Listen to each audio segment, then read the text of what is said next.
Hello बच्चों, तो स्वागत है आप लोगों का डेरिवेशन सीरीज के इस न्यू वीडियो में। तो इस वीडियो में हम लोग रोटेशनल डायनेमिक्स का डेरिवेशन कंटिन्यू करेंगे। रोटेशनल डायनेमिक्स जैसा आप लोगों को पता है कि दो पार्ट में बटा हुआ है, एक सर्कुलर मोशन और दूसरा रोटेशनल मोशन। सर्कुलर मोशन के सारे डेरिवेशंस हम लोग ने पिछले 5 वीडियोस में कवर कर लिए, जो आप डिस्क्रिप्शन में से देख सकते हैं, ठीक है। और रोटेशनल मोशन के आज डेरिवेशन स्टार्ट करेंगे, जिनमें से फर्स्ट डेरिवेशन रोटेशनल मोशन का ये है, जिसका क्वेश्चन कुछ इस तरीके से फ्रेम होता है। Obtain an expression for kinetic energy of a rotating body with uniform angular velocity यानी ओमेगा। इस डेरिवेशन को करने के लिए पहले कुछ फॉर्मूले पता होना चाहिए, जैसे कि लीनियर स्पीड v और एंगुलर स्पीड ओमेगा के बीच का रिलेशन वो होता है v is equal to r omega. तो एक ये बात याद होनी चाहिए। दूसरा, मोमेंट ऑफ इनर्शिया पता होना चाहिए I, जिसका फॉर्मूला होता है सम ऑफ mi r i का स्क्वायर। ये दो फॉर्मूले तो एटलीस्ट पता होना चाहिए ये डेरिवेशन कंटिन्यू करने के लिए। और हम लोग को डिराइव क्या करना है? Kinetic energy. काइनेटिक एनर्जी का सबसे basic formula half mv square है।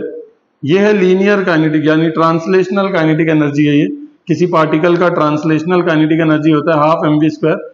और हम लोग को क्या डिराइव करना है? Kinetic energy of a rotating body. तो उसका आंसर क्या आने वाला है लास्ट में? Half I omega square. तो बेसिकली हम लोग यहाँ से स्टार्ट करते हुए यहाँ पहुँचना चाहते हैं, ठीक है। तो चलो स्टार्ट करते हैं डेरिवेशन। ये फॉर्मूलेस याद रखना, यहाँ पे लिख के रख देते हैं। एक है v is equal to r omega, दूसरा है काइनेटिक एनर्जी का हाफ mv स्क्वायर और मोमेंट ऑफ इनर्शिया का समेशन mi r i का स्क्वायर, ठीक है। तो देखो, ये एक रिजिड बॉडी है। इस रिजिड बॉडी से एक एक्सिस पास हो रही है। यह एक्सिस इस रिजिड बॉडी के परपेंडिकुलर है, मतलब अगर ये बॉडी है तो एक्सिस ऐसे परपेंडिकुलर पास हो रही है, ठीक है। और ये जो रिजिड बॉडी है इसके अंदर n पार्टिकल्स हैं, तो हम लोग लिख देते हैं consider a rigid body consisting of n particles with masses m1, पहले पार्टिकल का मास m1, फिर दूसरे का m2, ऐसे करते करते mn तक। और इनका डिस्टेंस, एक्सिस से जो डिस्टेंस है वो है r1, r2, rn। याद रखो, ये जो एक्सिस है ये परपेंडिकुलर है इन पॉइंट से। तो जैसे ये बॉडी है, ये एक्सिस है। अब इस मेरे फिंगर का कोई भी पॉइंट ले लो, वो इस एक्सिस से परपेंडिकुलर ही होगा। तो हर एक पॉइंट परपेंडिकुलर है। m1, m2, mn सबके सबके डिस्टेंस जो है, सबका डिस्टेंस परपेंडिकुलर है। r1 परपेंडिकुलर है किससे? एक्सिस से। r2 परपेंडिकुलर है एक्सिस से। तो लिखेंगे n particles with masses m1, m2, mn at respective distances. क्या क्या वो distance? r1, r2 dot dot dot rn तक। क्लियर है? अब हम लोग स्टार्ट करते हैं। सबसे बेसिक चीज जो हम लोग को पता होना चाहिए इसमें यह है कि जो एंगुलर स्पीड होती है ना, वो हर पार्टिकल की सेम है। Angular speed of all the particles is same, ठीक है। तो अलग क्या है? लीनियर स्पीड सबकी अलग है। जो जितना नजदीक होगा उसकी स्पीड उतनी कम होगी, जो जितना दूर होगा उसकी स्पीड उतनी ज्यादा होगी। मतलब लीनियर स्पीड जो है वो डिफरेंट है। Linear speed is different for different particles. अलग अलग पार्टिकल की लीनियर स्पीड क्या है? अलग अलग है, क्योंकि दूरी, डिस्टेंस अलग अलग है सबका। तो स्टार्ट करते हैं। बताओ लीनियर स्पीड होगी कितनी इसकी? तो इसकी लीनियर स्पीड है v1, तो इसका फॉर्मूला होगा v1 is equal to r1 omega. सही है। लीनियर स्पीड इस पार्टिकल की v1 होगा r1 ओमेगा, फर्स्ट फॉर्मूला जो याद रखना है। तो इसी तरह बाकी पार्टिकल्स की लीनियर स्पीड क्या होगी? v2 का होगा r2 ओमेगा। इसी तरह कंटिन्यू करते जाएंगे तो vn का हो जाएगा rn ओमेगा। ओमेगा पे 1 2 3 क्यों नहीं लिख रहे हैं? बिकॉज एंगुलर स्पीड क्या है? सबके लिए सेम है। तो ये सब v1, v2, vn तक लिख दिए। मेन मोटिव है काइनेटिक एनर्जी निकालना। तो लिखते हैं translational kinetic energy for first particle के लिए ट्रांसलेशनल काइनेटिक एनर्जी क्या है फॉर्मूला काइनेटिक एनर्जी का? फर्स्ट पार्टिकल का हाफ m1 v1 का स्क्वायर, पहला पार्टिकल है ना, तो मास m1, स्पीड v1। अब v1 हम लोग ने निकाला है r1 ओमेगा, इधर पुट कर दो, तो हाफ m1 v1 का स्क्वायर, राइट, v1 का स्क्वायर, v1 की जगह क्या लिखूं? r1 ओमेगा, ओपन कर दो, हाफ m1 r1 का स्क्वायर ओमेगा का स्क्वायर, ये आ गया काइनेटिक एनर्जी फर्स्ट पार्टिकल का। इसी तरह बाकी पार्टिकल्स की भी काइनेटिक एनर्जी होगी, तो काइनेटिक एनर्जी सेकेंड पार्टिकल का क्या होगा? तो हम लोग लिख देते हैं similarly kinetic energy second particle का क्या होगा? हाफ m2 r2 का स्क्वायर ओमेगा का स्क्वायर, ठीक है। इसी तरह कंटिन्यू करते हुए हम लोग कहाँ पहुंच जाएंगे? काइनेटिक एनर्जी n पार्टिकल का, nth पार्टिकल का काइनेटिक एनर्जी क्या होगा? हाफ mn rn का स्क्वायर ओमेगा का स्क्वायर, ठीक है। अब बस क्या निकालना है हमें? रोटेशनल काइनेटिक एनर्जी निकालना है, मतलब काइनेटिक एनर्जी रोटेटिंग बॉडी का, जिसको हम लोग बोल सकते हैं रोटेशनल काइनेटिक एनर्जी। तो रोटेशनल काइनेटिक एनर्जी में क्या होगा? ये सारे सिंगल काइनेटिक एनर्जी है ना, इनको ऐड कर देंगे तो टोटल काइनेटिक एनर्जी आएगी पूरी बॉडी की, जो हो जाएगी रोटेशनल काइनेटिक एनर्जी। तो लिखेंगे rotational kinetic energy of the body, यानी कि टोटल काइनेटिक एनर्जी जो होगी वो होगी काइनेटिक एनर्जी 1, काइनेटिक एनर्जी 2, ऐसे ऐड करते करते काइनेटिक एनर्जी n तक ऐड करना है। बताओ इसका फॉर्मूला क्या है? हाफ m1 r1 का स्क्वायर ओमेगा का square, next kinetic energy 2 half m2 r2 का स्क्वायर ओमेगा का स्क्वायर, डॉट डॉट डॉट कहाँ तक जाना है? nth पार्टिकल तक, तो हाफ mn rn का स्क्वायर ओमेगा का स्क्वायर। अब देखो कुछ कॉमन दिख रहा है क्या? तो देखो हाफ कॉमन है, ध्यान से नोटिस करोगे तो देखो हाफ सब में कॉमन है, हाफ कॉमन ले लेंगे तो यहाँ लिख दूंगा मैं हाफ। देखो ओमेगा स्क्वायर भी सब में सेम है, तो इधर लिख देंगे ओमेगा स्क्वायर, समझ गए? तो बीच में जो क्वांटिटी बचेगी वो लिख देते हैं।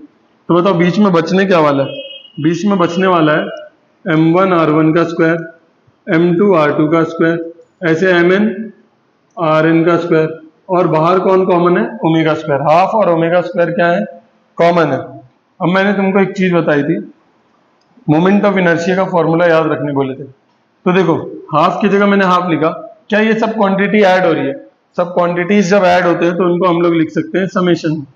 कौन सी क्वांटिटी ऐड हो रही है? m और r का स्क्वायर, तो लिखेंगे m r का स्क्वायर।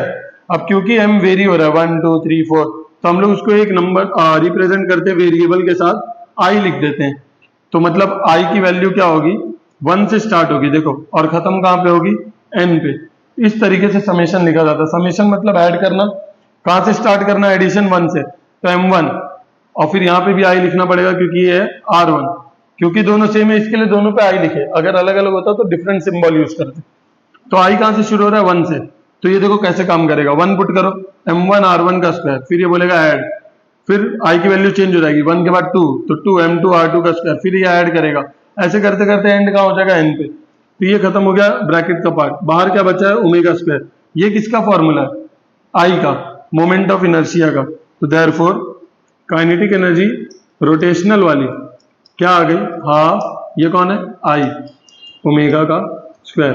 तो इस तरीके से डेरिवेशन कंप्लीट करते हैं। फिर से बता रहा हूँ, हम लोग ने एक रिजिड बॉडी कंसिडर किया जिसमें पार्टिकल्स बहुत सारे n पार्टिकल्स हैं, m1 m2 ऐसे mn तक, उनका रेस्पेक्टिव डिस्टेंस जो परपेंडिकुलर डिस्टेंस है वो है r1 r2 rn तक, ठीक है। एंगुलर स्पीड पूरी बॉडी की सेम रहेगी, पर लीनियर स्पीड हर पार्टिकल की क्या रहेगी? अलग अलग। तो v1 होता है r1 omega, v2 r2 omega, ऐसे vn तक rn ओमेगा। फिर एक एक की काइनेटिक एनर्जी देखे, काइनेटिक एनर्जी फर्स्ट पार्टिकल की half m1 v1 square, similarly बाकी पार्टिकल्स की, और फिर v1 की जगह पुट कर दिया r1 ओमेगा, जिसकी वजह से क्या हुआ? r1 स्क्वायर ओमेगा स्क्वायर हो गया। सबको ऐड किए, ऐड करने के बाद हाफ और ओमेगा स्क्वायर कॉमन लिए, बीच में जो क्वांटिटी बची वो और कोई नहीं, वो कौन है? मोमेंट ऑफ इनर्शिया, ठीक है। तो इसका तुम लोग स्क्रीनशॉट ले लो। तो चलो कंटिन्यू करते हैं नेक्स्ट डेरिवेशन में, जो एंगुलर मोमेंटम के रिलेटेड है। एकदम सिमिलर डेरिवेशन है, बस फॉर्मूले थोड़े डिफरेंट है, तो उस हिसाब से हम लोग पहले देख लेते हैं कि कौन कौन से फॉर्मूले काम आने वाले। फिर से v का फॉर्मूला काम आएगा, v is equal to r omega. दूसरा मोमेंटम का फॉर्मूला है, देखो एंगुलर मोमेंटम निकालना है, ये रोटेटिंग बॉडी है तो एंगुलर मोमेंटम की बात होती है, लीनियर बॉडी होती तो लीनियर मोमेंटम की बात हो जाएगी, ठीक है। लीनियर मोशन होगा तो लीनियर मोमेंटम की बात हो जाएगी, और रोटेशनल मोशन हो रहा है तो एंगुलर मोमेंटम की बात हो रही है। तो लीनियर मोमेंटम का फॉर्मूला क्या है, P = mv, ठीक है। और लास्ट में एंगुलर मोमेंटम का फॉर्मूला क्या होता है, एंगुलर मोमेंटम का r क्रॉस p होता है, राइट। अब ध्यान से देखो, r क्रॉस p मतलब r p sin theta, magnitude की बात करेंगे तो l का मैग्नीट्यूड हो जाएगा r p sin theta. r मतलब रेडियस या डिस्टेंस, p के अंदर कौन है, वेलोसिटी है। देखो ध्यान से, ये r है और ये वेलोसिटी है, रेडियस और वेलोसिटी परपेंडिकुलर होंगे, इस वजह से sin 90 हो जाएगा। sin 90 होने की वजह से sin 91 होता है, तो फॉर्मूला बचेगा L का RP। तो अब तुम डायरेक्ट याद रखोगे L का फॉर्मूला क्या याद रखोगे, RP, ठीक है। तो अब चलो ये इनका यूज करेंगे हम लोग, डेरिवेशन में साइड में लिख देते हैं और स्टार्ट करते हैं। फिर से सेम डायग्राम है एकदम, तो लिखेंगे consider a rigid body consisting of n particles of masses m1, m2 ऐसे कहाँ तक, mn तक, with respective distances, उनका डिस्टेंस क्या क्या है, रेस्पेक्टिव परपेंडिकुलर डिस्टेंस, हाँ, रेस्पेक्टिव परपेंडिकुलर डिस्टेंसेस, क्या है परपेंडिकुलर डिस्टेंस, r1, r2, कहाँ तक, rn तक, ठीक है। फिर से एंगुलर स्पीड क्या रहेगी, एंगुलर स्पीड क्या रहेगी, सेम रहेगी, angular speed for all the particles remains the same, but linear speed सबकी क्या रहेगी, डिफरेंट होगी, ठीक है। लीनियर स्पीड सबकी अलग अलग होगी और एंगुलर स्पीड सबकी सेम रहेगी। क्या होगी लीनियर स्पीड, v1 होगा r1 ओमेगा, नेक्स्ट बताओ v2 होता है r2 ओमेगा, उसके बाद क्या आएगा vn हो जाएगा rn ओमेगा, हो गया ये। चलो मोमेंटम की बात कर लेते हैं फर्स्ट पार्टिकल की, linear momentum of first particle क्या होगी, लीनियर मोमेंटम होगा p1 m1 v1, कोई डाउट, v1 पुट कर दो, m1 r1 ओमेगा, कोई डाउट। नेक्स्ट आगे देखो, सिमिलरली हम लोग क्या लिख सकते हैं, सिमिलरली p2 हो जाएगा m2 r2 ओमेगा, और इसी तरह pn हो जाएगा mn rn ओमेगा। ये मिल गया लीनियर मोमेंटम। अब एंगुलर मोमेंटम निकालना है, देखो L का फॉर्मूला क्या लिखा गया है, rp, चलो वही पुट कर देते हैं, ठीक है। इसको थोड़ा साइड करते हैं, बोलो एंगुलर मोमेंटम का फॉर्मूला, तो लिख देंगे द एंगुलर मोमेंटम किसका, फर्स्ट पार्टिकल का, ऑफ फर्स्ट पार्टिकल जिसका मास m1 है ना, तो L1 क्या लिख देंगे, r1 p1, देखो r1 की जगह r1, p1 कितना आया अपने को, p1 कितना आया, m1 r1 ओमेगा आया, पुट कर देते हैं, m1 r1 ओमेगा पुट किए। चलो देखो m1 रहेगा, r1 का स्क्वायर, और ये क्या रह गया, ओमेगा, ये अपना आ गया L1। सिमिलरली हम लोग क्या लिख देंगे, L2 क्या हो जाएगा, m2 r2 का स्क्वायर ओमेगा, ऐसे कहाँ तक जाएंगे, Ln तक, mn rn का स्क्वायर ओमेगा। ये तो एंगुलर मोमेंटम हो गया एक एक पार्टिकल का। टोटल पूरी बॉडी का निकाल देते हैं, तो क्या करना पड़ेगा, टोटल ऐड कर देते हैं, तो लिख देते हैं total angular momentum of the body, total angular momentum of the body क्या हो जाएगा, L = L1 + L2 ऐसे डॉट डॉट डॉट Ln तक। बोलो L1 का फॉर्मूला देखो, m1 r1 का स्क्वायर ओमेगा, L2 का बोलो m2 r2 का स्क्वायर ओमेगा, ऐसे Ln का mn rn का स्क्वायर ओमेगा। चलो ऐड करते हैं। ऐड करने में से पहले हम लोग को कुछ कॉमन दिख रहा है, कॉमन क्या है बताओ, ओमेगा दिख रहा है, ओमेगा देखो सब में कॉमन है ओमेगा। बचा क्या पहले वाले के पास, m1 r1 स्क्वायर, दूसरे वाले के पास m2 r2 स्क्वायर, ऐसे कहाँ तक, mn rn का स्क्वायर। क्या होता है ये, पिछले डेरिवेशन में क्या किए थे, इसको क्या बोलते हैं, समेशन लिख दो, mi ri का स्क्वायर, आई कहाँ से 1 से n तक, और बाहर कौन है ओमेगा। लास्ट स्टेप कौन है ये कौन है आई है राइट। तो एल का आंसर क्या आ गया, L is equal to I omega. L का formula L is equal to I omega. I क्या है मोमेंट ऑफ इनर्शिया, ओमेगा क्या है एंगुलर स्पीड, एल क्या है angular momentum of a rigid body. ठीक है, तो ये था relation between angular momentum with angular velocity. इसका भी स्क्रीनशॉट ले लो।